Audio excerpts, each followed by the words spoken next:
Smriti Irani Rahul Gandhi troll मंत्रालय की प्रमुख मंत्री हैं। ये दुस्साहस अगर मैंने किया तो किया और उसकी सजा मैं भुगतने को तैयार हूँ, लेकिन तब भी ठानी थी, आज भी ठानी है। राहुल जी ने जो अपमान किया, अगर मैंने उनकी के लोगों के पैरों पर नाक ना रगड़वाई तो मेरा नाम स्मृति ईरानी है। सबसे बुरी तरह हारने वाली मंत्री हैं स्मृति ईरानी जी। राहुल गांधी को अगर आप कांग्रेस की गलती कहते हैं, वो क्यों नहीं? विशेषता गांधी खानदान घमंडी है। जो काम स्मृति ईरानी ने राहुल गांधी के साथ किया था, आज वही स्मृति ईरानी के साथ होगा। उन्होंने कहा कि इस परिवार ने देश के लिए बलिदान दिया है, इंदिरा जी ने बलिदान दिया, राजीव ने बलिदान दिया, और आपके घर परिवार से एक कुत्ता भी नहीं मरा। कुत्ता भी नहीं मरा।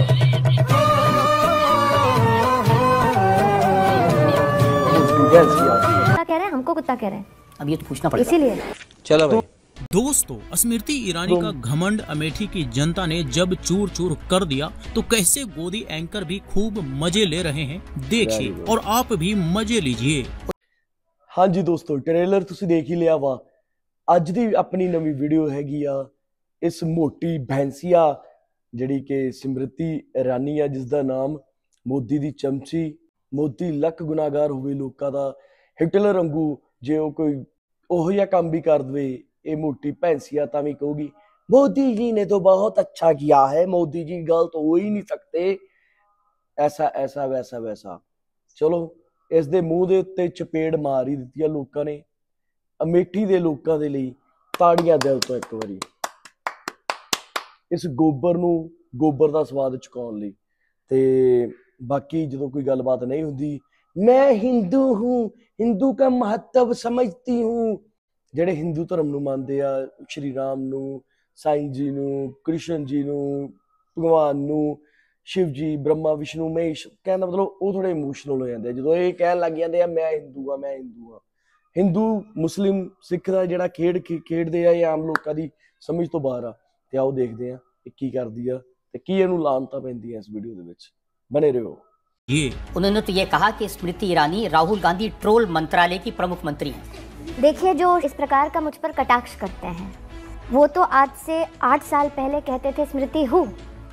तो अपने आप में प्रभु की एक असीम कृपा कहीं या लीला देखें कि जिस स्मृति ईरानी के व्यक्तित्व को वो स्वीकार ही नहीं करते थे देश की राजनीति में, उनकी दुखती रग ये है कि 40 साल का उनका साम्राज्य एक सामान्य परिवार की महिला ने धराशय कर दिया। उनकी दुखती रग ये है कि जिनको वो पॉलिटिकल लेगेसी के बेताज बादशाह कहते थे, आज वो दर दर भटकते हैं पॉलिटिकल सपोर्ट के लिए, आज वो दर दर भटकते हैं पॉलिटिकल मर्सी के लिए। अब ये दुस्साहस अगर मैंने किया तो किया और उसकी सजा मैं भुगतने को तैयार हूँ। सबसे बुरी तरह हारने वाली मंत्री हैं स्मृति ईरानी जी।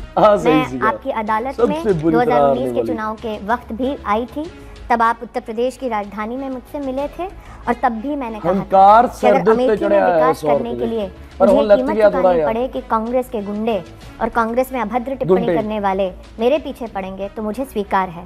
लेकिन तब भी ठानी थी, आज भी ठानी है कि 40 साल तो छोड़ें, राहुल जी ने अपने संसदीय कार्यकाल में अमेठी का जो अपमान किया, राहुल जी ने अमेठी में जो विकास ना होने दिया, अगर मैंने उनकी अमेठी के लोगों के पैरों पर नाक ना रगड़वाई तो मेरा नाम स्मृति ईरानी है। हाँ जी, तो ट्रोल मंत्री का आज ये हाल हो गया है कि इनके ही गोदी एंकर इन पर तंज कस रहे हैं, मजे ले रहे हैं। वैसे सच भी है कि ट्रोल मंत्रालय ये संभाल रही थी, वो भी सिर्फ और सिर्फ राहुल गांधी के लिए, लेकिन राहुल गांधी ने इससे ये मंत्रालय भी छीन लिया। और बात रही राहुल गांधी से अमेठी में नाक रगड़वाने की, तो ये मुंगेरी लाल के हसीन सपने भी चूर चूर हो गए। राहुल गांधी ने न सिर्फ अमेठी से इसे बाहर का रास्ता दिखलवा दिया, उल्टा इसे ही अमेठी में नाक रगड़ने पर मजबूर कर दिया। बहुत बुरा हुआ बेचारी के साथ। अब तो ये ना कुछ बोल रही हैं और ना ही ट्रोल मंत्रालय भी देख रही हैं। कहते हैं ना कि ऊपर वाले के डंडे में मार नहीं होती, वही मार अमेठी में स्मृति ईरानी को पड़ा है। सुधीर चौधरी ने भी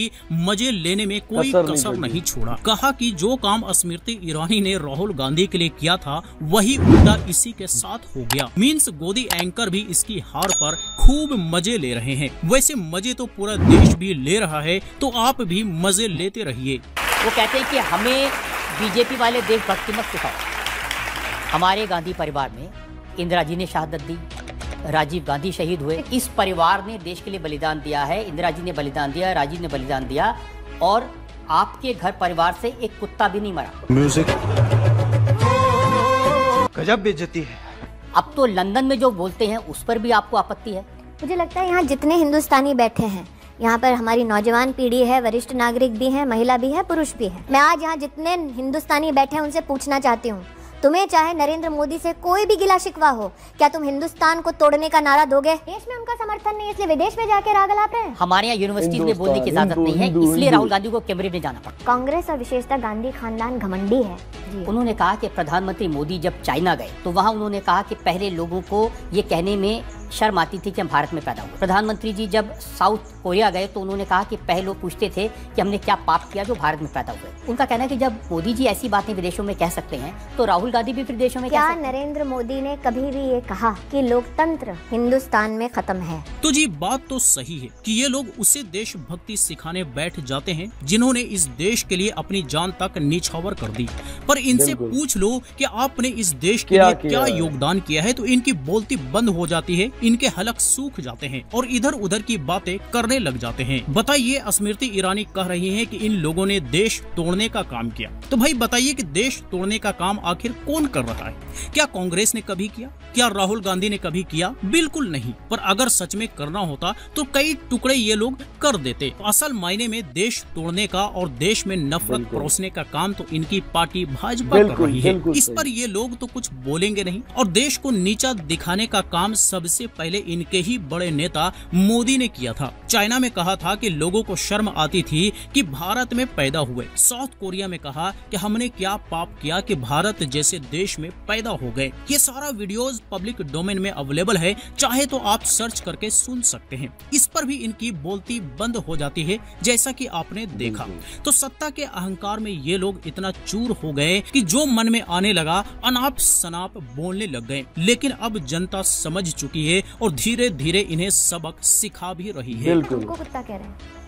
अब ये तो खड़गे जी से पूछना इसीलिए आप भाषा देखिए, अगर मैंने उनकी अमेठी के लोगों के पैरों पर नाक ना रगड़वाई तो मेरा नाम स्मृति ईरानी है। मजा आया, मजा आया, मजा आया। वो शक्ति को हराएंगे। उनकी शब्दावली छुपी नहीं है किसी से देश में। ये पहली बार नहीं है कि उन्होंने मेरे धर्म हिंदुइज्म के खिलाफ कोई वक्तव्य दिया हो। तो मैं तो एक हिंदू के नाते इतना ही कहना चाहती हूँ कि आज तक जिसने मेरे धर्म को, मेरे आराध्य को ललकारा है, उसका क्या हश्र हुआ है। कोई रामायण, गीता, महाभारत पढ़ ले, उसको इस बात का अंदाजा हो जाएगा। ये वो शक्ति की बात कर रहे हैं जो ईडी को कंट्रोल करती है, ईवीएम को कंट्रोल करती है। हम शक्ति से लड़ रहे हैं। अब सवाल उठता है वो शक्ति क्या है? राजा की आत्मा ईवीएम में है, हिंदुस्तान की हर संस्था में है, ईडी में है, सीबीआई में है, इनकम टैक्स डिपार्टमेंट में है। देखिए, पुरानी एक हिंदी में कहावत है, चोर की दाढ़ी में तिनका। अब जिसकी दाढ़ी ही तिनकों से भरी हो उसको थानेदार में भी चोर नजर आता है। तो आपको ये खला नहीं? थोड़ा सा मैं पूछना चाहता हूँ कि मुझे ही क्यों भेजा गया अमेठी? बिल्कुल नहीं, मुझे तो ये अच्छा लगा कि उस खानदान को धूल चटाने के लिए पूरी पार्टी में मेरा ही नाम मिला था। आप कॉन्फिडेंट हैं कि वो नहीं आएंगे?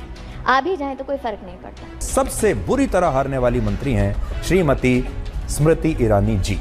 देखो, मैं रो नहीं रहा हूँ, मैं खुशी में मेरे आंसू निकल रहे हैं। ऐसा नहीं है कि उनकी आजमाइश नहीं हुई, भाई बहन दोनों की। और जो 4 विधानसभा क्षेत्र में दोनों ने मिलकर पग धरे थे, वहाँ चारों विधानसभा क्षेत्रों में कांग्रेस की जमानत जब्त हो चुकी है 22 में। 2019 में कांग्रेस पार्टी अकेली नहीं लड़ी थी, अखिलेश जी, मायावती जी संग उनके रहे थे। तीनों ने मिलके मेरे सामने चुनाव लड़ा था भाजपा के सामने। आप यकीन के साथ कह सकती हैं कि नंबर्स में भी झलकेगा? और अगर हाँ, तो उत्तर प्रदेश में आप 80 में से कितनी सीटें लाएंगी इस बार? देखिए, मैं ना योगेंद्र यादव जैसी कोई साइकोलॉजिस्ट हूँ, ना मैं राहुल गांधी जैसी कोई बुद्धिजीवी हूँ। मैं आपको इतना ही अश्योर कर सकती हूँ कि जो मोदी ने कहा है वो पत्थर की लकीर है। एनडीए अब की बार 400 पार। तो हम आपके सामने शब्द रखेंगे, आपके मन में जो पहला विचार आएगा वो आप 1 या 2 शब्दों में या 1 लाइन में खत्म करेंगे। राहुल नाम तो सुना होगा। ये तो आपको उनसे कहना चाहिए था, स्मृति हो। अगर आप वो शब्द कहें तो मर्यादा विहीन। मोदी, ओह, शक्ति के उपासक। 370, 400 पार। मस्त जोक। ओ भाई, ਕਹਿੰਦੇ ਆ ਨਾ, ਉੱਪਰ ਵਾਲੇ ਦੀ ਲਾਠੀ ਦੇ ਵਿੱਚ ਆਵਾਜ਼ ਨਹੀਂ ਹੁੰਦੀਗੀ। ਉਹੀ ਹਾਲ ਆ। ਇੱਕ ਘਮੰਡ ਅਹੰਕਾਰ ਦੇ ਨਾਲ ਭਰੀ ਹੋਈ ਔਰਤ ਦੇ ਮੂੰਹ ਦੇ ਉੱਤੇ ਇਹੋ ਜਿਹੀ ਚਪੇੜ ਮਾਰੀ ਆ, ਅਮੇਠੀ ਦੇ ਲੋਕਾਂ ਨੇ ਸਵਾਦ ਆ ਗਿਆ। ਤੇ YouTube ਦੇ ਮਾਧਿਅਮ ਦੇ ਨਾਲ ਲੋਕ ਬਹੁਤ ਹੀ ਜ਼ਿਆਦਾ ਜਾਗਰੂਕ ਹੋ ਰਹੇ ਆ। ਬੜੇ ਤਕੜੇ ਯੂਟਿਊਬਰਾਂ ਨੇ ਮੋਦੀ ਦੇ ਖਿਲਾਫ ਆਵਾਜ਼ ਉਠਾਈ ਹੋਈ ਆ। ਉਹਨਾਂ ਦੀ ਲਿਸਟ ਲੈ ਕੇ ਆਉਂਗਾ, ਉਹਨਾਂ ਦੇ ਚੈਨਲਾਂ ਦੇ ਨਾਮ ਤੁਹਾਨੂੰ ਦੱਸੂਗਾ ਤਾਂ ਕਿ ਤੁਸੀਂ ਉਹ ਦੇਖ ਸਕੋ, ਤਾਂ ਕਿ ਤੁਹਾਨੂੰ ਮੋਦੀ ਦੀਆਂ ਕਾਲੀਆਂ ਕਰਤੂਤਾਂ ਦੇ ਬਾਰੇ ਪਤਾ ਲੱਗ ਸਕੇ। ਕਿਉਂਕਿ ਜਿੰਨੀ ਦੇਰ ਆਪਾਂ ਕਿਸੇ ਨੂੰ ਪੜਾਂਗੇ ਨਾ ਉਹ ਕੀ ਕਰ ਰਿਹਾ ਵਾ ਕੀ ਨਹੀਂ ਕਰ ਰਿਹਾ, ਆਪਾਂ ਨੂੰ ਉਹਦੇ ਗਲਤੀਆਂ ਸਹੀ ਹੋਣ ਦਾ ਅਹਿਸਾਸ ਨਹੀਂ ਹੋਣਾ। ਤੇ ਜੇ ਆਪਾਂ ਅੱਖਾਂ ਬੰਦ ਕਰਕੇ ਕਿਸੇ ਨੂੰ ਸਹੀ ਮੋਦੀ ਇਹਨੇ ਹਿੰਦੂਆਂ ਲਈ ਆਹ ਕਰਤਾ, ਇਹਨੇ ਆਹ ਕਰਤਾ, ਇਹਨੇ ਕੁਛ ਨਹੀਂ ਕੀਤਾ ਜੀ, ਇਹਨੇ ਕੁਛ ਨਹੀਂ ਕੀਤਾ। ਹਿੰਦੂ ਅੱਜ ਵੀ ਉੱਥੇ ਹੀ ਆ, ਬਸ ਇਹ ਸਿਰਫ ਜਿਹੜਾ ਹੈਗਾ ਵਾ ਲੋਕ ਸਭਾ ਦੇ ਵਿੱਚ, ਸੰਸਦ ਦੇ ਵਿੱਚ ਜਦੋਂ ਕੋਈ ਗੱਲ ਨਹੀਂ ਆਉਂਦੀ, ਮੈਂ ਹਿੰਦੂ ਆ, ਮੈਂ ਆਹ ਕੀਤਾ, ਮੈਨੂੰ ਇਹ ਗੱਲ ਬੁਰੀ ਲੱਗੀ, ਮੈਨੂੰ ਹਿੰਦੂ, ਉਹ ਲੋਕ ਜਿਹੜੇ ਹੈਗੇ ਆ ਭਾਵੁਕ ਹੋ ਜਾਂਦੇ ਆ ਤੇ ਇਹਨਾਂ ਨੂੰ ਚੰਗਾ ਸਮਝਣ ਲੱਗ ਜਾਂਦੇ ਆ। ਬਾਕੀ ਸਿਮਰਤੀ ਇਰਾਨੀ ਦੀ ਮੈਂ ਕੱਲ ਨੂੰ ਇੱਕ ਹੋਰ ਨਵੀਂ ਵੀਡੀਓ ਲੈ ਕੇ ਆਊਂਗਾ, ਉਹ ਥੋੜੀ ਜਿਹੀ ਇਸ ਤੋਂ ਵੀ ਜ਼ਿਆਦਾ ਇੰਟਰਸਟਿੰਗ ਆ। ਆਹ ਵਾਲੀ ਵੀਡੀਓ ਕਿੱਦਾਂ ਦੀ ਲੱਗੀ ਮੈਨੂੰ ਕਮੈਂਟ ਕਰਕੇ ਜ਼ਰੂਰ ਦੱਸਿਓ। ਅੱਜ ਥੋੜਾ ਜਿਹਾ ਗਲਾ ਬੈਠਾ ਆ, ਮੈਂ ਰਾਤ ਹੀ 2 ਵਜੇ ਦਿੱਲੀੋਂ ਆਇਆ ਐਕਚੁਅਲੀ, ਤੇ ਤਾਂ ਕਰਕੇ ਥੋੜੀ ਆਵਾਜ਼ ਇਦਾਂ ਨਿਕਲਦੀ ਪਈ ਆ। ਕੱਲ ਨੂੰ ਆਪਾਂ ਐਕਟਿਵ ਹੋ ਕੇ ਹੋਰ ਵੀ ਜ਼ਿਆਦਾ ਵਧੀਆ ਤਰੀਕੇ ਨਾਲ ਗੱਲ ਕਰਾਂਗੇ ਤੇ ਸ਼ਾਨਦਾਰ ਵੀਡੀਓ ਲੈ ਕੇ ਆਉਂਗਾ। ਤਾਂ ਟੈਲੀਵਿਜ਼ਨ ਚੈਨਲ ਤੇ ਬਣੇ ਰਹੋ। ਜੇ ਹਜੇ ਤੱਕ ਚੈਨਲ ਨੂੰ ਸਬਸਕ੍ਰਾਈਬ ਨਹੀਂ ਕੀਤਾ, ਮਾਈ ਡੈਸਟੀਨੇਸ਼ਨ ਨੂੰ ਸਬਸਕ੍ਰਾਈਬ ਕਰਿਓ, ਲਾਈਕ ਕਰਿਓ, ਸ਼ੇਅਰ ਕਰਿਓ ਤੇ ਕਮੈਂਟ ਕਰਕੇ ਦੱਸਿਓ ਤੁਹਾਨੂੰ ਇਹ ਮੇਰਾ ਕੰਟੈਂਟ ਕਿੱਦਾਂ ਦਾ ਲੱਗ ਰਿਹਾ। ਮਿਲਦੇ ਆ ਕੱਲ ਨੂੰ, ਤਦ ਤੱਕ ਲਈ ਸਾਰਿਆਂ ਨੂੰ ਸਤਿ ਸ਼੍ਰੀ ਅਕਾਲ, ਨਮਸਤੇ, ਬਾਏ ਬਾਏ।